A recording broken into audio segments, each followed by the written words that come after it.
But I think the whole concept of how we target and advertise on the internet is going to be really significantly changed. And the waiting right now is for the first major platform to adopt a Web3 implementation.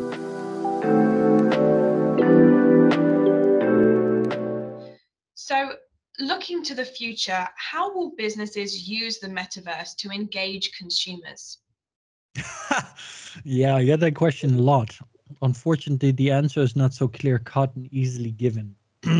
Because the metaverse, the concept itself, and the way it will ultimately shape up is something that's still in flux. Really, the best thing anybody can do when building a business is think back to the late 90s and early 2000s and ask yourself, how did we then perceive the rise of the internet? And how did we think about it? And then how did we act on that? And then the answer for many will be different for many people, many businesses, but ultimately most of them will realize that either they completely anticipated what was going to happen wrong, or they didn't do anything at all. And then by the time it was actually there, they might have been slow to adopt and struggled with that. And ultimately, the same thing is happening here as well for many businesses, although it's going to happen at a much higher pace. So how will it change how businesses? That really depends on the specific industry or market. So I'm writing 3 books right now, and 2 of those are aimed at specific businesses. So one is aimed at the metaverse for events, and the other one is aimed at metaverse for marketing. So these are 2 industries that will be rapidly and significantly impacted. So for example, in marketing, metaverse technologies, because the metaverse is not here yet. But what we can say is that there are certain technologies that will be a part of what will ultimately shape up to be the metaverse. And those technologies are already here and can be applied. So for example, for marketing, the current artificial intelligence revolution, both for creating visual content and for creating textual content, is completely changing the landscape, right? If you're not using that now, then you should start using it now. Not because you can use every piece of content you create with it, because there will be a lot of discussions and there will be copyright cases coming by and all of that. But if you don't start using it now, you won't know how it works and where it is going. So just for the sake of understanding it and how it impacts your business, you should start using it today. To give you an example, we run a newsletter from It's Mr. Metaverse, my partner Jeroen does, and for 2 weeks straight, we had it completely generated by AI. And then one of our readers actually noticed this and sent us a message, and that's when we came out with it. And we said, yeah, we were testing out how well this works and how well people can or cannot see this, and then how we can apply that. Same goes for building websites. You can use AI to generate websites as an example. So that's marketing, for example. But you can, same thing, events, right? There's a completely different technology. It's not so much artificial intelligence, but it might be augmented reality. How can you use augmented reality to completely alter the way any environment is perceived by the visitors? You can already give augmented reality glasses to people at the front door, and in a few years, people will have them as an edge computing device with their phone, right? As a peripheral or an accessory. And you can already experiment with that. Also, you can experiment with virtual reality by creating, for example, a digital twin of your event and allowing people to join through VR headsets or even on their laptop in a 3-dimensional space. So even though the metaverse itself is a combination of all these different technologies that will ultimately shape up to be the way we interact and transact between each other and with the physical world and the digital part of our lives, we can already do a lot with these technologies. But for each industry, there are different opportunities and possibilities. How will the metaverse be incorporated into corporate marketing strategies in the future? So for one, we're going in the next 5 to 10 years, we will see a complete shift in how we gather data on our customers and audience, right? We've seen the Cambridge Analytica. This was 2015. We know that people really don't want it anymore. We see experiments around the world where they're already changing how ads are targeted. So rather than having the ads targeted based on cookies, you see more and more contextual targeting, which sometimes goes really well, other times not so much.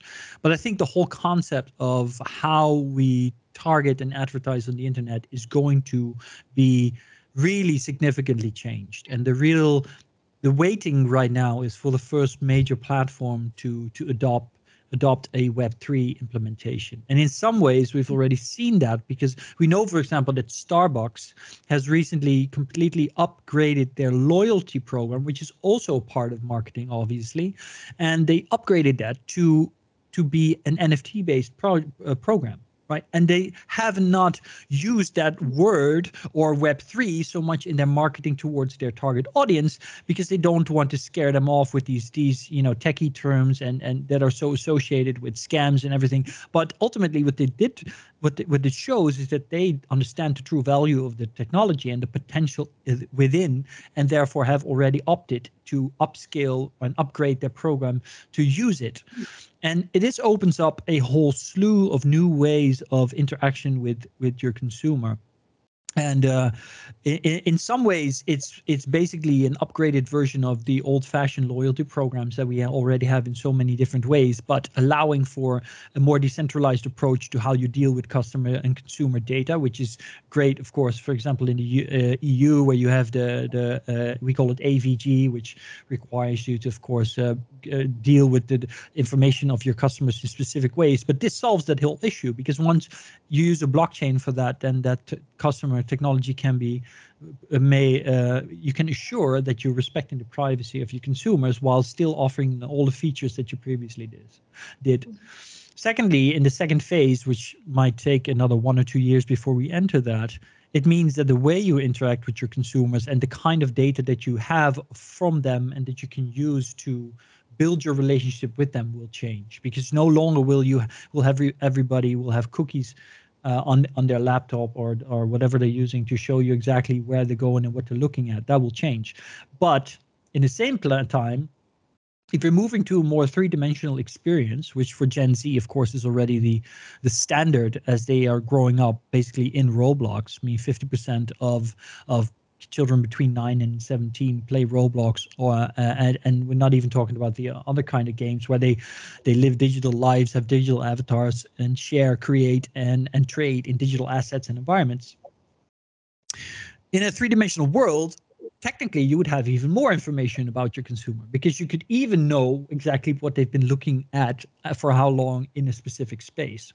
And this is where the Web3 potential comes in, because now you can have a ongoing transaction with your consumer, where you say, look, we're willing to give you a 10% discount today if you tell us exactly what you've been looking at in the store, in our digital store, when you visit it today, right? So rather than just getting that data, as we have, as most brands have been used to through their websites, etc., through social media, now we will enter into an age where it will be a constant negotiation. And based on your preference or your priorities as a company, you will have to come up with really valuable ways for your consumer to entice them to share with you information. The benefit is that you will have access to much more detailed and personal information or relevant information than ever before, rather than just big data that you need to sort out later yourself. The downside for brands, I guess, is that there will have to be a bigger transaction of value in return. So the last 2 years have seen a huge shift in how we pay for goods, with contactless now the norm. In the future, how will the metaverse influence our purchasing habits? Well, first of all, I think as a part of our development towards the metaverse, what we'll see is, of course, something that already started with Bitcoin back in 2012. And that's people didn't realize it then, and they've denied it for a long time. But I think we're now finally at a place in time and where every big brand and any big bank in the world realizes that, this is going to happen. And that is, there's going to be a complete change in payment rails, right? We have now a banking and a financial system, and including its payment rails, where we have 1,000 different systems across the world, and many of these systems, right, a great many, I don't know an exact percentage, but I wouldn't be surprised if it's more than 80% of these infrastructural payment rails are built on technologies that go back as far as the space age, right, the 80s, the 70s, and the 80s of the last century. That means that all of these systems are outdated. They're not really up to the task anymore. They don't actually create the features that users need. And for example, in the Netherlands, we see this because banks, it's very hard to get a business account at the moment. It can take up to months.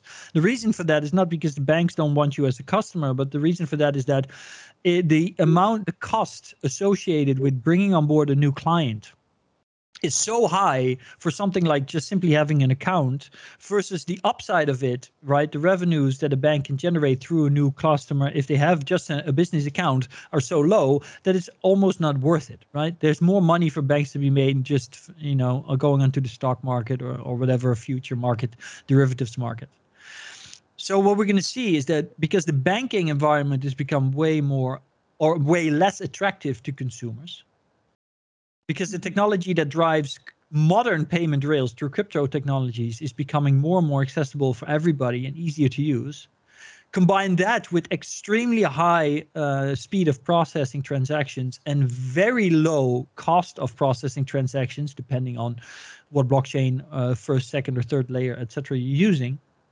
I think that what we're going to see is that this is going to be a massive impact on how people consume. Because we already know for fact from Apple Pay, right? Apple Pay has been massive. Everybody has Apple Pay these days, and it makes your life so very easy because you just, you flick your phone, you swipe that screen, it's done. If you're on the website and you're buying something and they have an Apple Pay option, you're done literally 3 minutes faster, right? The decision to buy is made so much faster, and there's, much less moments in time where you could still think, no, maybe I should wait a week. And this is, of course, beneficial to everybody that sells, but because it's going through Apple Pay, Apple's taking a share. So the cost for a business to sell is reasonably high, or at least higher.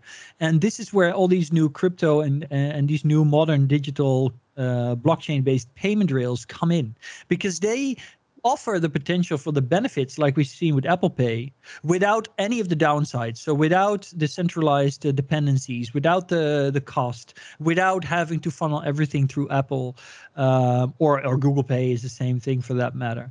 So I think that as we over the next decade, we're going to see a massive shift in the payment rails that are used to crypto-based payment rails, and depending on what rails are being used and the benefits that offers, we'll see a change in consumer behavior. What those changes exactly are going to be, that's hard to say, but it will definitely make it a lot easier for people to buy things, be secure. I mean, this probably has to be safe for work, but imagine the porn industry, right? What if there's a documentary where it's called what's it called? Secret Genius or something. And they talk about how the credit card was developed. And one of the big problems with early credit cards was that if you went to a naughty website and you did anything there, then it would show in your credit card records, and nobody wanted that, right? So they had a major problem there, and then they had to fix that. But with, for example, blockchain technology, you can verify whether somebody meets all your requirements without actually knowing anything about them. It's called a zero knowledge proof, right? So this brings a whole new level of potential in how you do business. What do you hope people will take away from your public speeches?